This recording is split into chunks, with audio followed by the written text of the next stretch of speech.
दोस्तों, प्राचीन शास्त्रों के अनुसार घर पर पशु पक्षी आने से हमें महत्वपूर्ण संकेत मिलते हैं, जिन्हें कभी दुर्लक्ष नहीं करना चाहिए। आइए, आपको इस प्राचीन कथा के माध्यम से बताने का प्रयास करते हैं कि घर पर पशु पक्षी आने से कौन से संकेत प्राप्त होते हैं। दोस्तों, एक समय की बात है, मध्य देश में एक अत्यंत शोभायमान नगरी थी। उस नगरी में एक गरीब बनिया रहता था। उस बनिया की एक पत्नी और 3 पुत्र थे। बनिया की पत्नी का नाम था सुकन्या। सुकन्या एक पतिव्रता नारी थी। वह केवल अपने ही पति से एकनिष्ठ रहती थी। वह गृह कार्य में दक्ष तथा परिवार का अच्छे से ख्याल रखती थी।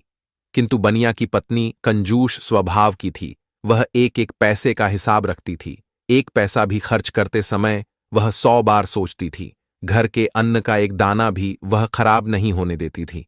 घर को रोज स्वच्छ करना, घर के आंगन को साफ करके रंगोली बनाना, तुलसी को जल देना, तुलसी की नित्य पूजा करना, सूर्य को अर्घ्य देना, पूजा घर में देवी देवताओं की नित्य पूजा करना, संध्या उपासना करना, तुलसी के पास दीपक जलाना आदि प्रकार के सभी शास्त्रीय नियमों का पालन वह किया करती थी।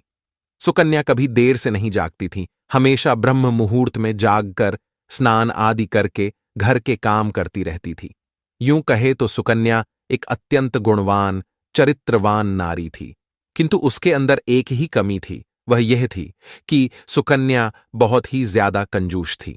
वह अपने घर के अनाज का एक दाना भी कभी किसी को नहीं देती थी। उसके द्वार पर आए किसी भी याचक को, किसी भी भिखारी को एक पैसा तो क्या, अन्न का एक दाना भी नहीं देती थी, क्योंकि उसे लगता था कि दूसरों को अन्न देकर उसे बर्बाद नहीं करना चाहिए, ये भविष्य में काम आएगा। सुकन्या के घर की परिस्थिति गरीब अवश्य थी, किंतु उसका पति और वे दोनों ही काम करके परिवार का पेट पालने जितना अन्न जमा कर पाते थे। सुकन्या रोज सुबह अपने घर के सारे काम करके मां लक्ष्मी के मंदिर में जाकर उनकी पूजा करती थी, जिससे माता लक्ष्मी भी उस पर प्रसन्न थी। किंतु सुकन्या की गरीबी का कारण वह खुद थी। सुकन्या के कंजूस स्वभाव के कारण कई बार उसने अपनी ही किस्मत को ठोकर मार दी थी। दोस्तों, माता लक्ष्मी सुकन्या की भक्ति से अत्यंत प्रसन्न थी। मां लक्ष्मी सुकन्या को वह सब कुछ देना चाहती है जिससे सुकन्या की दरिद्रता दूर हो जाए और उसे सुख समृद्धि की प्राप्ति हो। इसीलिए एक बार माता लक्ष्मी सुकन्या की परीक्षा लेने की सोचती है।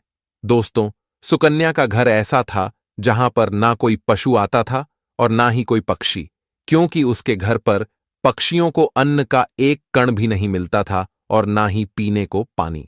सुकन्या के द्वार पर ना कुत्ते आते थे और ना ही कोई गाय आती थी, क्योंकि सभी जानते हैं कि सुकन्या किसी को भी अन्न का एक कण भी नहीं देती है। फिर एक दिन एक चिड़िया सुकन्या के घर पर आती है और चारों ओर घूमने लगती है। सुकन्या के घर पर उसे कहीं पर भी अन्न का एक कण भी दिखाई नहीं देता है। वह चिड़िया सोचती है, अजीब बात है, इस घर पर ना अन्न का दाना है और ना ही पक्षियों को पीने के लिए पानी है। लगता है इस घर में रहने वाले लोग बहुत दरिद्री हैं। वह चिड़िया दूसरे दिन भी उस घर पर आती है, लेकिन उसे कोई दिखाई नहीं देता है और ना ही अन्न का दाना भी दिखाई पड़ता है, जिससे वह चिड़िया बहुत दुखी हो जाती है। फिर चिड़िया सोचने लगती है, आज मैं इस घर में रहने वाली स्त्री से बात अवश्य करूंगी। फिर चिड़िया सुकन्या के घर के सामने बैठ जाती है। कुछ देर बाद सुकन्या घर से बाहर आती है तो देखती है कि एक चिड़िया उसके घर के सामने उड़ रही है। सुकन्या उस चिड़िया को भगाने लगती है, लेकिन वह चिड़िया वहां से नहीं जाती है। फिर सुकन्या झाड़ू लेकर उस चिड़िया को भगाने के लिए उसके पीछे लगती है, लेकिन वह चिड़िया फिर से उड़कर वापस आ जाती है। कुछ देर तक चिड़िया को भगाने की कोशिश करने पर सुकन्या थक जाती है और वहीं पर आंगन में बैठ जाती है और कहने लगती है, हम कितनी मेहनत करके अन्न जमा करते हैं और ये पशु पक्षी चले आते हैं उसे बर्बाद करने के लिए। फिर सुकन्या उस चिड़िया की तरफ देखते हुए उस चिड़िया से कहने लगती है, हे चिड़िया, तू चुपचाप यहां से चली जा, मैं तुझे एक दाना भी नहीं डालने वाली हूं। फिर वह चिड़िया कहती है, हे देवी, मैं बहुत दूर से उड़कर तुम्हारे घर पर आई हूं, कृपया मुझे कुछ खाने के लिए दे दो तो बड़े उपकार होंगे। चिड़िया की बात सुनकर सुकन्या बोलती है, अरे चिड़िया, तू मुझे माफ कर, मैं तुझे अन्न का एक दाना भी नहीं दे सकती। मेरे घर में तुझे देने के लिए कुछ भी नहीं है। हम ही रोज भूखे सोते हैं तो दूसरों को क्या खिलाएंगे। इस प्रकार से सुकन्या उस चिड़िया से झूठ बोलती है। फिर वह चिड़िया कहने लगती है, हे देवी, आप तो बड़ी कंजूस हो, घर पर अनाज होकर भी झूठ बोल रही हो। जाओ, अब से मैं तुम्हारे घर पर कभी नहीं आऊंगी। ऐसा कहकर वह चिड़िया वहां से चली जाती है। फिर दूसरे दिन उस सुकन्या के घर पर एक मोर आता है और अन्न की तलाश में इधर उधर घूमने लगता है, लेकिन उसे अन्न का एक दाना भी नहीं मिलता। उस मोर को देखकर सुकन्या हाथ में डंडा लेकर उसे भगाने लगती है ताकि वह उसके पेड़ पौधों को ना खाए। फिर वह मोर बोलने लगता है, हे देवी, ये आप क्या कर रही हो? मुझे क्यों मार रही हो? सुकन्या उस मोर से कहती है, हे मोर, तू जल्दी भाग यहां से। तू भी आ गया मुफ्त का खाने के लिए। यहां तेरे लिए कुछ भी नहीं है। कहीं और जाकर अपना पेट भर। हमारे घर में अन्न का एक दाना भी नहीं है। इस प्रकार से सुकन्या मोर को भी झूठ बोलती है। फिर वह मोर कहता है, हे देवी, आप झूठ बोल रही हो। आपके घर में अनाज होकर भी आप थोड़ा सा अनाज मुझ भूखे प्राणी को नहीं दे रही हो। इससे आपको पाप लगेगा। सुकन्या कहती है, वाह रे मोर, तू तो बड़ा चालाक है। मुझे कैसे पाप लगेगा? मेरी मेहनत का अन्न मैं दूसरों को मुफ्त में क्यों बांटूं? मेरे बच्चे तो भूखे ही मर जाएंगे अगर मैं दूसरों को अनाज बांटती फिरूं तो। इसीलिए तू निकल यहां से। फिर मोर कहता है, हे देवी, तुम इतनी निर्दयी और निष्ठुर हो। अब से मैं तुम्हारे घर पर कभी नहीं आऊंगा। उसके बाद वह मोर एक पंख सुकन्या के घर के सामने गिराता है और उस स्थान से दुखी होकर चला जाता है। सुकन्या उस मोर के पंख को उठाकर बाहर फेंक देती है। उसके बाद एक गाय सुकन्या के द्वार पर आती है तो सुकन्या भी उसे डंडा दिखाकर भगाने लगती है। गौ माता कहती है, हे देवी, मैं कई दिनों से भूखी हूं, कुछ खाने को दो। लेकिन सुकन्या एक रोटी भी गाय को नहीं देती है। इस प्रकार से कुत्ता, बिल्ली, उल्लू, कौवा आदि पशु पक्षी उसके घर पर आते हैं और सुकन्या एक भी पशु पक्षी को अन्न नहीं देती है और सभी को भगा देती है। वे सभी पशु पक्षी निराश और उदास होकर भूखे प्यासे ही लौट जाते हैं और फिर दोबारा सुकन्या के द्वार पर नहीं आएंगे, ऐसा कहकर चले जाते हैं। फिर एक दिन रात के समय एक चमगादड़ सुकन्या के घर की छत के एक कोने में आकर लटकने लगता है, जिस पर सुकन्या ध्यान भी नहीं देती है।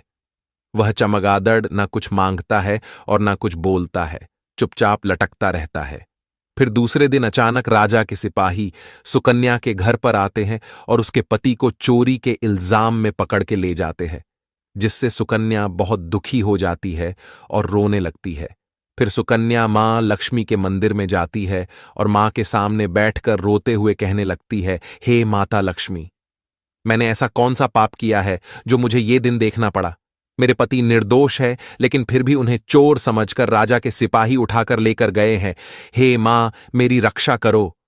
तब देवी लक्ष्मी उसके सामने प्रकट हो जाती है और कहती है, हे पुत्री, शोक मत करो। यह सब कुछ तुम्हारे ही कर्मों का फल है। मैंने तुम्हारी दरिद्रता दूर करने के लिए तुम्हारे घर पर पशु पक्षियों को भेजा था, किंतु तुमने उन्हें अपमानित करके घर से निकाल दिया। अन्न का एक दाना भी उन्हें नहीं डाला। इसी कारण से वे सभी पशु पक्षी निराश और दुखी होकर लौट गए। हे पुत्री, सबसे पहले तुम्हारे घर पर चिड़िया आई थी। चिड़िया का घर पर आना सुख समृद्धि का सूचक होता है। जिस घर में चिड़िया अपना घोंसला बना लेती है, उस घर में हमेशा आनंद और खुशहाली रहती है। घर का वातावरण सुखद रहता है। घर में यदि कहीं भी चिड़िया बीट कर देती हैं तो यह भी बहुत अच्छा संकेत होता है। चिड़िया बहुत ही सीधी साधी और डरपोक पक्षी होती है। वह जल्दी किसी के करीब नहीं जाती है। लेकिन यदि चिड़िया घर में बिना किसी डर के आने जाने लगें तो उस घर में धन संपत्ति का आगमन होता है। इसीलिए घर पर चिड़िया आए तो उसे दाना डालना चाहिए, उसे पानी पिलाना चाहिए। मैंने ही तुम्हारी दरिद्रता को दूर करने के लिए उस चिड़िया को तुम्हारे घर पर भेजा था, किंतु तुमने ऐसा नहीं किया। तुम्हारे घर पर आई लक्ष्मी को तुमने खुद ठोकर मारकर भगा दिया। फिर तुम्हारे घर पर मोर आया था, जिसे भी मैंने ही भेजा था। मोर एक अत्यंत पवित्र पक्षी है। यह देवी सरस्वती का वाहन है। मोर का घर पर आना शुभ संकेत होता है। इसके घर पर आने से मनुष्य को बुद्धि और ज्ञान की प्राप्ति होती है। उस घर में निवास करने वाले मनुष्यों का विकास होता है। किंतु तुम्हारे घर पर आए उस मोर को तुमने भोजन नहीं दिया और उसे भी अपने घर से भगा दिया। उस मोर ने तुम्हारे घर के सामने पंख भी गिराया था। मोर का पंख घर में रखने से भी घर की उन्नति होती है, किंतु तुमने उस पंख को भी उठाकर फेंक दिया। हे पुत्री, मैंने तुम्हारे भले के लिए ही मोर को भेजा था, किंतु तुमने उसे भी अपमानित कर दिया। मां लक्ष्मी कहती है, हे पुत्री, फिर मैंने तुम्हारे घर पर साक्षात कामधेनु गाय को भेजा था, जो तुम्हारी सभी मनोकामनाओं को पूर्ण करने के लिए ही आई थी, किंतु तूने उसे भी अपमानित करके बिना रोटी खिलाए ही घर से भगा दिया। तुमने अपने घर पर आई हुई साक्षात देवी कामधेनु को ही निकाल दिया। उसके बाद मैंने तुम्हारे घर पर कौआ भी भेजा था। हे पुत्री, कौआ जिस घर का पानी पीता है, उस घर पर कभी विपत्ति नहीं आती, कभी संकट नहीं आते, किंतु तुमने कौवे को भी जल का पान नहीं कराया, उसे भी अपमानित करके भगा दिया। मां लक्ष्मी कहती हैं, हे पुत्री, इतना ही नहीं, मैंने मेरे वाहन उल्लू को भी तुम्हारे घर पर भेजा था, तुमने उसे भी अपने घर से निकाल दिया। वह उल्लू तुम्हारी दरिद्रता को दूर करने के लिए ही आया था, किंतु तुम्हारी कंजूसी के कारण वह भी उदास होकर लौट गया। फिर तुम्हारे घर पर कबूतर आया था। कबूतर पति पत्नी के संबंध मजबूत बनाता है। जिस घर पर कबूतर आता है, उस घर में रहने वाले पति पत्नी को कभी वियोग का सामना नहीं करना पड़ता है, किंतु तुमने उस कबूतर को भी अपमानित करके भगा दिया, जिस कारण से तुम्हारे पति से वियोग हो गया है। हे पुत्री, तुमने तुम्हारे घर पर आए हुए सभी पशु पक्षियों को अपमानित करके घर से निकाल दिया। ये सभी शुभ पक्षी हैं। इन पक्षियों का घर पर आना बहुत शुभ होता है। जिस स्थान पर भी ये पक्षी आते हैं, घोंसला बनाते हैं, उस घर की कभी अधोगति नहीं होती है, उस घर का विकास होता है। जब चिड़िया घर पर आती है तो धन संपत्ति में वृद्धि होती है। घर में चिड़िया घोंसला बनाती है तो उस घर में मेरा स्थायी वास रहता है। उस घर में सदैव ही धन का आगमन होता रहता है। जिस घर के मुख्य द्वार पर रोज गाय आती है और जो स्त्री रोज गाय को पहली रोटी खिलाती है, तो उस घर में कभी अन्न धान्य की कमी नहीं होती है। गाय को रोटी खिलाने वाली स्त्री की सभी मनोकामनाएं पूर्ण होती हैं। जिस घर पर कौवा आकर बैठता है और जलपान करता है, तो उस घर पर कभी विपत्ति नहीं आती है। उस घर में रहने वाले लोगों पर कभी झूठे आरोप नहीं लगते हैं। उल्लू तो मेरा ही वाहन है, उसके घर पर आने से धन का आगमन होता है। हे पुत्री, ये सभी शुभ पशु एवं पक्षी है। इन्हें कभी धुतकारना नहीं चाहिए, इन्हें अन्न और जल देना चाहिए, किंतु तुमने ऐसा नहीं किया। लेकिन जब तुम्हारे घर पर चमगादड़ आकर बैठ गया तो तुमने उसे घर से नहीं भगाया। चमगादड़ का घर में होना अशुभ होता है। यह पक्षी भूत प्रेतों की तरह उलटा लटकता है। जिस घर में चमगादड़ आकर बैठता है, उस घर पर विपत्ति और संकट आते हैं, धन की हानि होती है। इसी कारण से ही तुम्हारे पति को चोरी के झूठे आरोप में राजा के सिपाही लेकर गए हैं। मां लक्ष्मी कहने लगती है, हे पुत्री, मैंने कई बार तुम्हारी सहायता करने की कोशिश की। मैंने कई बार तुम्हारे घर में प्रवेश करने का प्रयत्न किया, किंतु तुमने हर बार मुझे घर से निकाल दिया। इसी कारण से तुम्हारे ऊपर विपत्ति आई है। मां लक्ष्मी की बात सुनकर सुकन्या को अपनी भूल समझ में आती है और वह मां लक्ष्मी से क्षमा मांगने लगती है और कहती है, हे मां लक्ष्मी, मुझसे बड़ी भूल हुई। अब से मैं द्वार पर आए कभी किसी प्राणी का अपमान नहीं करूंगी। फिर मां लक्ष्मी अंतर्ध्यान हो जाती है और सुकन्या लौटकर अपने घर पर चली आती है। घर पर आते ही सुकन्या सबसे पहले उस चमगादड़ को घर से निकाल देती है और अपने घर के आंगन में पशु पक्षियों के लिए जल और दाना रख देती है। फिर अगले ही दिन उसके द्वार पर वह चिड़िया आती है। सुकन्या बड़े ही प्रेम से उस चिड़िया का स्वागत करती है, उसे अन्न खिलाती है। फिर गौ माता आती है तो सुकन्या एक रोटी निकालकर गौ माता को खिला देती है। फिर मोर आता है तो सुकन्या उसे भी अन्न खिलाती है। इस प्रकार से अनेक पशु पक्षी सुकन्या के द्वार पर आते हैं और भोजन से संतुष्ट होकर लौट जाते हैं। फिर अगले ही दिन सुकन्या का पति घोड़े पर बैठकर घर पर आता है। उसके हाथ में एक बड़ी सी गठड़ी होती है। सुकन्या अपने पति को देखकर बहुत प्रसन्न होती है और पैर छूकर उनका आशीर्वाद लेती है और पूछने लगती है, हे प्राणनाथ, इस गठड़ी में क्या है? तो उसका पति बोलता है, राजा ने गलती से मुझे चोर समझकर पकड़ लिया था, किंतु जब राजा को पता चला कि मैंने चोरी नहीं की तो उन्हें बहुत पछतावा हुआ और उन्होंने मुझसे क्षमा मांगकर बहुत सारा धन और यह घोड़ा देकर मुझे विदा किया। इस चमत्कार को देखकर सुकन्या बहुत प्रसन्न हो जाती है और मां लक्ष्मी का अनेक बार धन्यवाद करने लगती है। तो दोस्तों, इस प्रकार से हमारे घर पर आने वाले पशु पक्षियों से हमें शुभ और अशुभ संकेत मिलते हैं। जिसे हमें कभी दुर्लक्ष्य नहीं करना चाहिए।